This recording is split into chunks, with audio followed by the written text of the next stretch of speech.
لسان رسول وقت دعا ہے، امت پہ تیری آنکھیں جب وقت پڑا ہے۔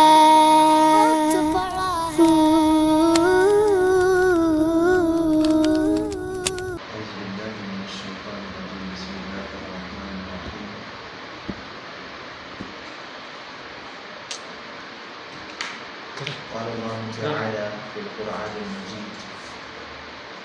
والفرقان الحميد فأعوذ بالله من الشيطان الرجيم بسم الله الرحمن الرحيم وافعلوا الخير لعلكم تفلحون صدق الله العظيم۔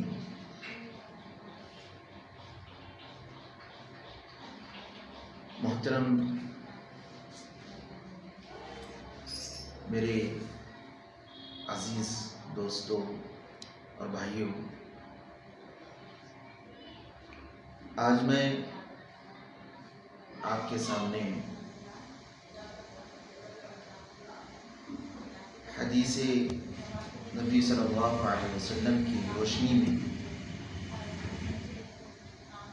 لوگوں کو نفع پہنچانے اور نقصان سے بچنے کی کوشش کس طرح سے کی جائے، اس مضمون پر انشاءاللہ آپ کے سامنے بات کروں گا۔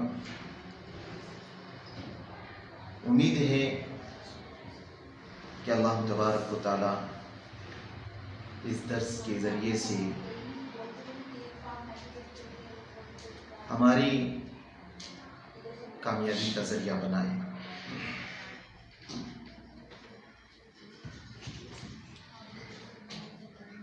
اللہ تبارک و تعالی سورہ حج کی ایک آیت کے ذریعے سے فرمایا، اور نیک کام کرو، اسی سے توقع کی جا سکتی ہے کہ تم کو کامیابی یعنی فلاح نصیب ہو۔ دیکھیں میرے عزیز بھائیوں، اسلامی نہج پر پرورش پانے اور اسلام کے پاکیزہ سرچشمے سے سیرابی حاصل کرنے والے مسلمان کی شدید خواہش ہوتی ہے کہ وہ اپنی ذات سے معاشرے کے لوگوں کو فائدہ پہنچائے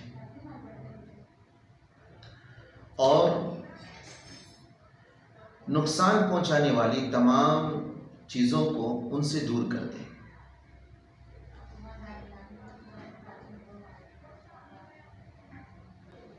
اور پھر ایک حقیقی مسلمان یہ کوشش کرتا ہے کہ نیک کاموں کی طرف زیادہ سے زیادہ سبقت لے جائے، اور اس بات پر اسے پورا یقین ہوتا ہے کہ وہ جو بھی قربانیاں دے رہا ہے اور خیر کے کام وہ کر رہا ہے، وہ اس کا سارا جو ہے اجر و ثواب اور بہت بڑا فائدہ اللہ تبارک و تعالیٰ کی طرف سے اسے یقیناً ملے گا۔ اس بنیاد پر وہ اپنی تمام تر صلاحیتیں لگاتا ہے اور ساری قربانیاں پیش کرتا ہے، دوڑ دھوپ کرتا ہے، جدوجہد کرتا ہے، کوششیں کرتا ہے، اور یہ کوششیں کرتا ہے کہ معاشرے کے اندر ہر طرح کی برائیاں ختم ہو جائیں اور لوگوں کو نفع دینے والی کام کو وہ پروان چڑھاتا ہے اور نقصان دینے والی چیزوں سے بچانے کی بھرپور کوشش کرتا ہے۔ میں ایک حدیث آپ کے سامنے رکھتا ہوں۔ اللہ کے رسول صلی اللہ علیہ وسلم، صحیح بخاری اور مسلم کی حدیث ہے، اللہ کے رسول صلی اللہ علیہ وسلم ہمارے معاشرے کی بہتری کے لیے کیے جانے والے تمام کاموں کی کیے جانے والے کاموں یعنی مسلمان اپنی معاشرتی زندگی میں کیسے انجام دے سکتا ہے، اس پر اللہ کے رسول صلی اللہ علیہ وسلم ایک بہترین حدیث نقل فرماتے ہیں. آپ صلی اللہ علیہ وسلم فرماتے ہیں انسان کو اپنے جسم کے ہر جوڑ پر روزانہ صدقہ دینا واجب ہے. دو آدمیوں کے درمیان انصاف کے ساتھ صلح کرا دینا صدقہ ہے. فرمایا کسی آدمی کو اس کے سواری پر بٹھانے یا سواری پر سامان لادنے میں مدد دینا صدقہ ہے. اچھی بات کہنا صدقہ ہے. نماز کے لیے مسجد کی طرف اٹھنے والا ہر قدم صدقہ ہے. اور فرمایا راستے سے تکلیف دہ چیز کو ہٹا دینا بھی صدقہ ہے. کیا جانتے ہیں اس حدیث کے ذریعے سے اللہ کے رسول صلی اللہ علیہ وسلم نے کس بات کی طرف زیادہ سے زیادہ ترجیح دی ہے؟ رسول اللہ صلی اللہ علیہ وسلم نے یہ بتلانا چاہا ہے کہ دین انسان کی دنیا اور آخرت دونوں درست کرنے کے لیے آیا ہے. اس کے نزدیک دنیا اور آخرت اور معاشرتی زندگی اور روحانی زندگی کی کوئی تفریق نہیں ہے. اور اس دین کا صحیح شعور رکھنے والے مسلمان کی نگاہ میں انسان کے تمام اعمال عبادت ہیں. اس لیے وہ حقیقی جو مسلمان ہوتا ہے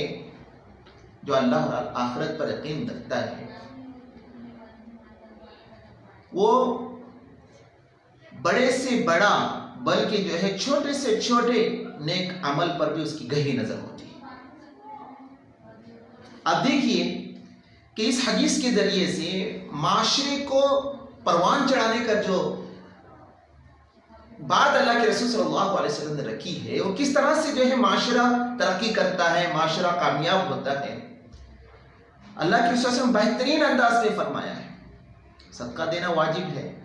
اور فرمایا دو آدمیوں کے درمیان انصاف کے ساتھ صلح کرا دینا صدقہ ہے. دو آدمی ہیں جس کے درمیان اختلاف پایا جا رہا ہے, جو دو آدمی ہیں جو مسلمان بھائی ہیں اور دونوں کے اندر دوریاں ہو گئی. دیکھیے اللہ کے رسول صلی اللہ علیہ وسلم فرمائے کہ دونوں کی دوریوں کو ختم کیا جائے, دونوں کی اختلافات کو ختم کر دیا جائے, ان کی اصلاح کی جائے, صدقہ ہے. اور پھر اللہ کے رسول صلی اللہ علیہ وسلم نے فرمایا کسی آدمی کو اس کی سواری پر بٹھانا یا اس کی سواری سے اس کے سامان کو جو ہے اتارنا یہ بھی صدقہ ہے. کسی آدمی کو جو ہے سواری پر بٹھایا جا رہا ہے یا اس کے سواری سے اس کو اتارا جا رہا ہے یا اس کے سامان کو اتارا جا رہا ہے یا اس کے سامان کو جو ہے اس سواری پر رکھا جا رہا ہے, یہ بھی صدقہ ہے. دیکھیے کس طرح سے اللہ کے رسول صلی اللہ علیہ وسلم نے فرمایا کہ جو دین اسلام کو مانتا ہے اور اس پر شعور رکھتا ہے, اللہ کے رسول صلی اللہ علیہ وسلم نے فرمایا کہ وہ مسلمان, وہ انسان جو ہے وہ ہر ایک کا درد رکھتا ہے, ہر ایک کا درد رکھتا ہے. اور یہاں تک اللہ کے رسول فرمایا کہ اچھی بات کہنا بھی صدقہ ہے. اچھی بات کیا کرے لوگوں سے, محبت والی باتیں جو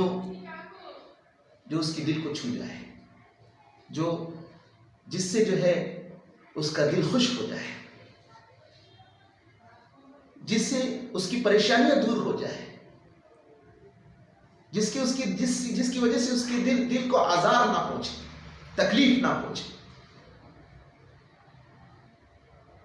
اور پھر آپ صلی اللہ علیہ وسلم نے فرمایا کہ نماز کے لیے مسجد کی طرف اٹھنے والا ہر قدم جو ہے صدقہ ہے. مسجد کے لیے جانے میں اس کا کیا اجر و ثواب ہوگا, اللہ کے رسول نے یہاں تک فرمایا کہ اس کی مسجد کے جانے کے درمیان میں جتنے قدم اٹھتے ہیں وہ بھی جو ہے اجر و ثواب میں آتے ہیں, وہ بھی صدقہ ہے. راستے سے تکلیف دہ چیز کو ہٹا دینا صدقہ ہے. ہم لوگ صدقہ کے سلسلے میں ہمارے ذہنوں کے اندر جو بات ہے مسلمانوں کو سمجھنے کی ضرورت ہے، اہل ایمان کو سمجھنے کی ضرورت ہے، جو اللہ اور آخرت کے پر یقین رکھتا ہے، جو باشعور ہے، عقل مند ہے، اس کو سمجھنے کی ضرورت ہے۔ بات صرف یہ نہیں کہ صدقہ کر دینا، کسی کی راہ میں جو ہے صدقہ کر دیا گیا، کسی کو کچھ دیا گیا صدقہ ہے، ہم اتنا ہی سمجھتے ہیں، کسی کو کچھ دیا گیا، دیا جا رہا ہے، وہ صدقہ ہے، خیرات ہے۔ لیکن اللہ کے رسول صلی اللہ علیہ وسلم نے فرمایا کہ سب سے بہترین صدقہ اللہ کے رسول صلی اللہ علیہ وسلم نے فرمایا صدقہ یہ بھی ہے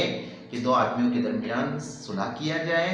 اور پھر جو ہے کسی کے ساتھ جو ہے میٹھی بات کہی جائے، یعنی اچھی بات کہی جائے، یہ بھی صدقہ ہے۔ آپ صلی اللہ علیہ وسلم نے فرمایا کسی کو جو ہے سواری سے اتارا جائے اور کسی کو جو ہے سواری پر جو ہے بٹھایا جائے، کسی کا سامان اتارا جائے، کسی کا سامان جو ہے سواری پر رکھا جائے، یہ بھی صدقہ ہے۔ آپ صلی اللہ علیہ وسلم نے فرمایا جو ہے نماز کے لیے اٹھنے والا ہر قدم جو ہے صدقہ ہے۔ اور پھر آپ صلی اللہ علیہ وسلم نے فرمایا راستے سے تکلیف دہ چیزوں کو ہٹا دینا بھی صدقہ ہے۔ مسلمانوں کی یہ خصوصیت تھی ایک وقت پر، اہل ایمان کی خصوصیت تھی ایک وقت پر، جب اہل ایمان جب کسی راستے سے گزرتا تھا تو اس راستے پر جو ہے تکلیف دہ چیزیں نہیں ملتی تھی، اور جو ہے لوگ جو کفار و مشرکین تھے، یہود و نصارہ تھے، جو اس وقت گزرتے تھے اس وقت کہتے تھے کہ یہاں سے جو مسلمان کا گزر ہوا ہے۔ آج حالات دیکھ سکتے ہیں ہم، آج یہاں سے کوئی جو کفار کا کوئی فرد گزرتا ہے تو لگتا ہے کہ یہ مسلمان کا معاشرہ ہے، یہ مسلمان کا معاشرہ کہتا ہے، اتنا بگڑا ہوا معاشرہ ہے ہمارا۔ اور اسلام ہمیں جو تعلیم دیتا ہے، ہم جو جس اسلام سے ہم تعلق رکھتے ہیں، جس مذہب سے ہم تعلق رکھتے ہیں، اور ہمارا معاشرہ کیا ہونا چاہیے، ہماری خصوصیات کیا ہونی چاہیے، ہمارے کردار کیا ہونی چاہیے، یہی وہ خصوصیات تھی، یہی وہ کردار تھی جس کی وجہ سے جو ہے اسلامی انقلاب برپا ہوا، ایک سالے جو ہے معاشرہ وجود میں آیا تھا۔ آج بھی ہم چاہتے ہیں کہ سالے معاشرہ وجود میں آئے، ہم چاہتے ہیں کہ اسلامی جو ہے نظام جو ہے برپا ہو جائے، لوگ اسے دیکھیں، اسے محسوس کریں۔ تو ضرورت ہے کہ ہم اللہ کے رسول صلی اللہ علیہ وسلم کی تعلیمات پر عمل کریں۔ ایک اور حدیث میں آپ کے سامنے رکھتا ہوں جس میں حضرت ابو ہریرہ رضی اللہ تعالیٰ عنہ سے روایت ہے کہ رسول اللہ صلی اللہ علیہ وسلم نے فرمایا کہ اچھی بات کہنا صدقہ ہے، اور اس کے ساتھ حضرت ابو موسیٰ اشعری رضی اللہ تعالیٰ عنہ سے روایت ہے کہ رسول اللہ صلی اللہ علیہ وسلم نے ارشاد فرمایا، صحیح بخاری کی حدیث ہے کہ ہر مسلمان پر صدقہ واجب ہے۔ عرض کیا گیا اس کے پاس صدقہ کرنے کو کچھ نہ ہو تو کیا کرے؟ انسان کے پاس صدقہ کرنے کے لیے کچھ نہیں ہے تو وہ کیا کرے؟ فرمایا اپنے ہاتھوں سے کام کرے، خود کو بھی فائدہ پہنچائے اور صدقہ بھی کرے، یہ بھی جو ہے صدقہ ہے۔ اپنے ہاتھوں سے کام کرنا صدقہ ہے، اور جو ہے خود کو فائدہ پہنچانا، اس سے جو ہے خود کو فائدہ پہنچ رہا ہے، دوسروں کو بھی فائدہ ہو رہا ہے، یہ صدقہ ہے۔ عرض کیا اگر ایسا نہ کر سکے تو فرمایا محتاج مصیبت زدہ کی مدد کرے، جو محتاج ہے، جو مصیبت زدہ ہے، اس کی مدد کرے۔ عرض کیا گیا اگر ایسا بھی نہ کر سکے تو فرمایا نیکی کا حکم دے۔ اگر ایسا بھی نہ کر سکے تو آپ صلی اللہ علیہ وسلم نے فرمایا کہ جو ہے نیکی کا جو ہے حکم دے۔ عرض کیا گیا اگر ایسا بھی نہ کر سکے تو آپ صلی اللہ علیہ وسلم نے فرمایا برائی سے باز رہے، یہ بھی صدقہ ہے۔ برائی سے باز رہے، یہ بھی صدقہ ہے۔ یہ حدیث اس بات کی وضاحت کرتی ہے کہ ہمارا جو مسلم معاشرہ ہے، اس کے اندر کی جو خرابیاں ہیں جو پڑی ہوئی ہے، جو ایک دوسرے کی جو دل کے اندر جو برائیاں ہیں، ایک دوسرے کی جو ہے ایک دوسرے کے لیے جو ہے وہ دوری اختیار کیا ہوا ہے، یہ ساری وجوہات اس بنیاد پر ہے کہ ہم اللہ کے رسول صلی اللہ علیہ وسلم کی وہ سنت جو بڑی اہمیت کے حامل ہے، ہم نے اس کو جو ہے چھوڑ دیا، اس کو ترک کر دیا، اس سے دور ہو گئے، کہ آج امت کے اندر جو ہے، امت کے دلوں کے اندر ایک دوسرے کے لیے جو اختلاف ہے، نفرت ہے، دشمنی ہے، عداوت ہے، بغض ہے، کینہ ہے، حسد ہے، طرح طرح کی برائیاں آج کے دلوں کے اندر پڑی۔ ہم سمجھتے ہیں کہ سب سے بڑا جو ہے پیسہ، سب سے زیادہ پیسہ خرچ کرنا یہی صدقہ ہے، یہ تو ہم کر رہے ہیں، لیکن دلوں کو بانٹنے کے جو کام ہے، ایک دوسرے کے درد کو سمجھنے کے جو کام ہے، ایک دوسرے کے دلوں کو جو خوش کرنے کے جو کام ہے، محبت کو عام کرنے کے جو کام ہیں، جو اللہ کے رسول نے کیا، امت نے کیا۔ میں آپ کو یہ حدیث بتاتا ہوں کہ اللہ کے رسول صلی اللہ علیہ وسلم نے فرمایا کہ اسلام کو جو ہے کس طرح سے فروغ دیا جاتا ہے، کس طرح سے پھیلایا جا سکتا ہے۔ آپ صلی اللہ علیہ وسلم نے صرف ایک بات کہی ہے، آپ صلی اللہ علیہ وسلم نے فرمایا کہ تم جو ہے آپس میں سلام کیا کرو، اس طرح سے محبت بڑھتی ہے، محبت کو بڑھانے کا آپس میں جو اللہ کے رسول صلی اللہ علیہ وسلم نے فرمایا کہ وہ سلام کیا کریں۔ آج وہ بھی چیز جو ہے، یہ چیز بھی آج ہمارے معاشرے میں جو ہے دکھائی نہیں دیتی۔ مسلمانوں کی خصوصیت، اس میں جماعتوں کی کوئی خصوصیت نہیں ہے، جماعتوں کو لایا نہیں گیا اس کے اندر، اس حدیث کے اندر، اس حدیث کی گہرائی کو سمجھے۔ آپ چاہتے ہیں کہ جو ہے معاشرے کے اندر محبت جو ہے پروان چڑھے، تو اللہ کے رسول صلی اللہ علیہ وسلم نے یہاں پر فرمایا کہ تم صرف سلام کرو۔ مسلمانوں کی خصوصیت سب سے پہلی یہ ہے کہ ایمان لانے کے بعد وہ سلام کرتا ہے۔ صحابہ جب سلام کرتے تھے ایک دوسرے سے، کوئی ایسی روایت نہیں ملے گی جس میں جو اللہ صحابہ جو ہے سلام نہ کرتے ہو۔ صحابہ سلام کرتے تھے کہ درمیان میں دیوار حائل ہو جاتی تھی، اور پھر جب وہی جو ہے دیوار سے ہٹ کر پھر وہی دونوں مل جاتے تھے، پھر سلام کرتے تھے۔ لیکن آج یہ معاشرے کے اندر یہ خوبی بھی ہماری ختم ہو گئی۔ اللہ اکبر، ہم مسلمانوں کو جو ہے سمجھنے کی ضرورت ہے کہ اللہ کے رسول صلی اللہ علیہ وسلم نے جو بات کہی ہے، اس بات کی طرف اگر ہم متوجہ ہو جائیں گے اور توجہ دیں گے تو ہمیں واقعی میں معلوم ہو جائے گا کہ اسلام کا صحیح اسلام کی صحیح تعلیمات کیا ہے، اور کس وجہ سے جو ہے اسلامی معاشرہ جو ترقی کرے گا، کامیاب ہوگا، اور اس دنیا میں جو ہے نظام الہی جو ہے قائم ہوگا۔ تو وہ کس طرح سے ہوگا؟ ایک اسلامی انقلاب اگر ہم سب مل کے چاہتے ہیں، ہمارے دلوں کے اندر یہ خواہش ہے، یہ امیدیں ہیں، یہ تمنائیں ہیں ہمارے دلوں کے اندر کہ ہم جو ہے ہمارے معاشرہ جو ہے کامیاب ہو جائے، اللہ تعالیٰ کی رحمت نازل ہو جائے، ایک اسلامی انقلاب آ جائے، اسلامی نظام قائم ہو جائے۔ یہ جو باتیں ہیں یہ صرف سوچنے اور خواہش کرنے کی بات نہیں ہے، اس کے لیے جو ہے کوششیں کی جائے، جدوجہد کی جائے، کہ جدوجہد اسی سے ہو سکتی ہے کہ جو حدیث ہمارے سامنے آئی ہے اس حدیث پر جو ہے ہم عمل پیرا ہو جائے۔